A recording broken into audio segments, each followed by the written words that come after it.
পিরিয়ডের সময় কি সাংঘাতিক ব্যথা হয়? এতটাই যে সব কাজ ফেলে দিয়ে বিছানায় শুয়ে পড়তে হয়? যদি উত্তরটা হ্যাঁ হয় তাহলে আজকের এই আলোচনাটা কিন্তু খুব মন দিয়ে শুনবেন। আমরা এই ব্যথার কারণগুলো খুঁজে দেখব এবং 5টি সম্ভাব্য হোমিওপ্যাথিক সমাধান নিয়ে কথা বলবো। মানে এই ব্যথাটা যে কি লেভেলের হতে পারে সেটা ভুক্তভোগী ছাড়া আর কেউ বুঝবে না। এতটাই কষ্ট হয় যে অনেককে স্কুল, কলেজ বা অফিসের মতো রোজকার কাজ পর্যন্ত বন্ধ রাখতে হয়। চলুন এক ঝলকে দেখে নিই আজকে আমরা কি কি বিষয় নিয়ে কথা বলবো।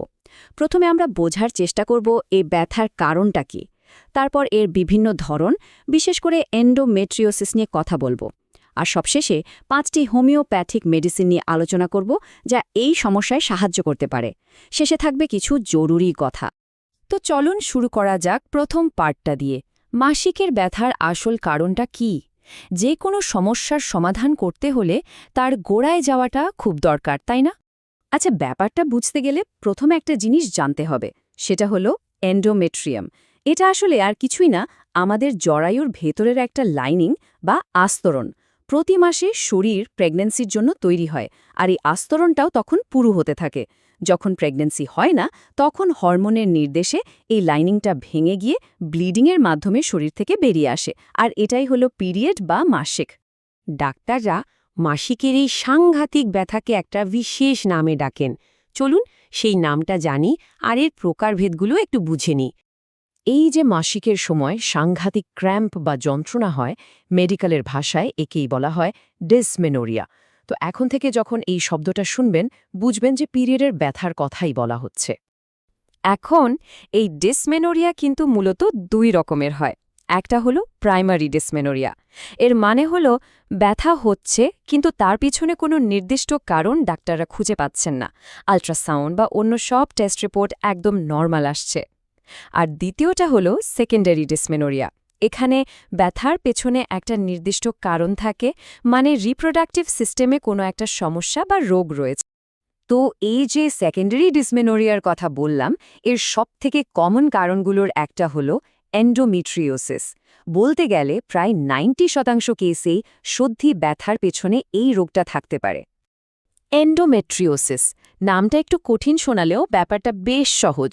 জরায়ুর ভেতরে যে টিস্যু বা কোষ থাকে, মানে এন্ডোমেট্রিয়াম, সেই একই রকম টিস্যু যখন জরায়ুর বাইরে, যেমন ধরুন ডিম্বাশয় বা অন্ত্রের ওপর জন্মাতে শুরু করে, তখন সেই কন্ডিশনটাকেই বলা হয় এন্ডোমেট্রিওসিস।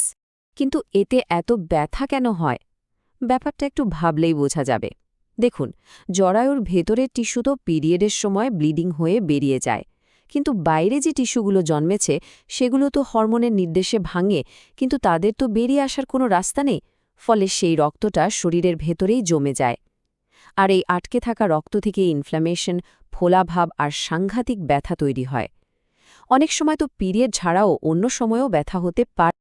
আচ্ছা, তাহলে আমরা সমস্যাটা তো বুঝলাম, এর কারণগুলোও জানলাম। এখন কথা বলা যাক এর কিছু সম্ভাব্য সমাধান নিয়ে। আমরা এখানে 5টি হোমিওপ্যাথিক ওষুধের কথা বলবো। আমাদের লিস্টের প্রথমেই আছে ম্যাকফস। ম্যাকফস কখন কাজে আসে? যখন পেটের নিচের দিকে সাংঘাতিক খিল ধরা বা কাটার মতো ব্যথা হয়। এর একটা বিশেষত্ব হলো গরম শ্যাক দিলে বা পেটে চাপ দিয়ে শুলে বেশ আরাম লাগে। অনেক সময় পিরিয়ডের সাথে সাথে গ্যাসের সমস্যাও দেখা যায়। এরপর আসছে বেলেডোনা। বেলেডোনার ক্ষেত্রে ব্যথাটা শুধু পেটে আটকে থাকে না, এটা কোমর থেকে একেবারে থাই বা উরু পর্যন্ত ছড়িয়ে পড়ে। আর ব্যথাটা এতটাই তীব্র হয় যে ছোঁয়াও সহ্য হয় না। এর আরেকটা বড় লক্ষণ হলো পিরিয়ডের ফ্লো খুব বেশি থাকে আর ব্লাডের রং হয় টকটকে লাল আর বেশ গরম অনুভূত হয়। আমাদের 3 নম্বর ওষুধটি হল কালিকার। কালিকার্বের ব্যথার ধরনটা একটু আলাদা। মনে হবে যেন কেউ ছুঁচ ফোটাচ্ছে। এই ব্যথা পেট, পিঠ, কোমর সব জায়গায় হতে পারে। কিন্তু এর সবচেয়ে বড় লক্ষণ হল পিরিয়ডের ফ্লো ভীষণ কম থাকে, মানে হয়তো মাত্র 1 কি 2 দিনেই শেষ হয়ে যায়। 4 নম্বরে আমরা কথা বলবো ল্যাকেসিস নিয়েও। ল্যাকেসিসের ব্যথাটা হয় একেবারে অসহ্য, চোখে জল চলে আসার মতো। পিরিয়ড শুরু হওয়ার সাথে সাথেই ব্যথাটাও শুরু হয়। একটা জিনিস খেয়াল করার মতো, এক্ষেত্রে পিরিয়ড খুব অনিয়মিত হয়, যেমন হয়তো 15 দিন পরপরই হয়ে যাচ্ছে, আবার ফ্লো চলে 6-7 দিন ধরে। এই লক্ষণগুলো কিন্তু এন্ডোমেট্রিওসিসের সাথে অনেকটাই মেলে। আর আমাদের লিস্টের একদম শেষে ৫ নম্বরে আছে পালসেটেলা। পালসেটিলার ব্যথাটা এক জায়গায় থাকে না, মানে আজ পেটে তো কাল পিঠে ব্যথাটা ঘুরতে থাকে। এর সাথে কিছু মানসিক লক্ষণও থাকে, যেমন খুব ইমোশনাল হয়ে পড়া, খিটখিটে মেজাজ বা কারণে অকারণে কান্না পাওয়া। ফ্লো খুব কম আর অনিয়মিত হয়। আরেকটা খুব ইন্টারেস্টিং লক্ষণ হলো শরীর ঠান্ডা লাগলেও জল তেষ্টা একদমই পায় না।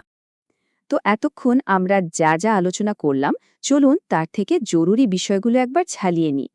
সবথেকে আগে যেটা মনে রাখতে হবে, পিরিয়ডের তীব্র ব্যথাটা কোনো সাধারণ ব্যাপার নয়। এটা একটা মেডিকেল কন্ডিশন যার নাম ডিসমেনোরিয়া। এর পেছনে এন্ডোমেট্রিওসিসের মতো কোনো না কোনো কারণ থাকতে পারে। আর এটা বোঝা খুব জরুরি যে প্রত্যেকের ব্যথার ধরন আর লক্ষণ আলাদা হয়, তাই তার সমাধানও আলাদা। হোমিওপ্যাথি ঠিক এখানেই কাজ করে, মানে নির্দিষ্ট লক্ষণের উপর ভিত্তি করে চিকিৎসা দেওয়া হয়।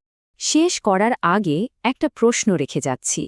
একবার ভেবে দেখুন তো, নিজের শরীরের এই লক্ষণগুলোকে ঠিকঠাক চিনতে পারা আর বুঝতে পারাই কি সঠিক চিকিৎসার দিকে এগিয়ে যাবার প্রথম এবং সবচেয়ে জরুরি ধাপ নয়?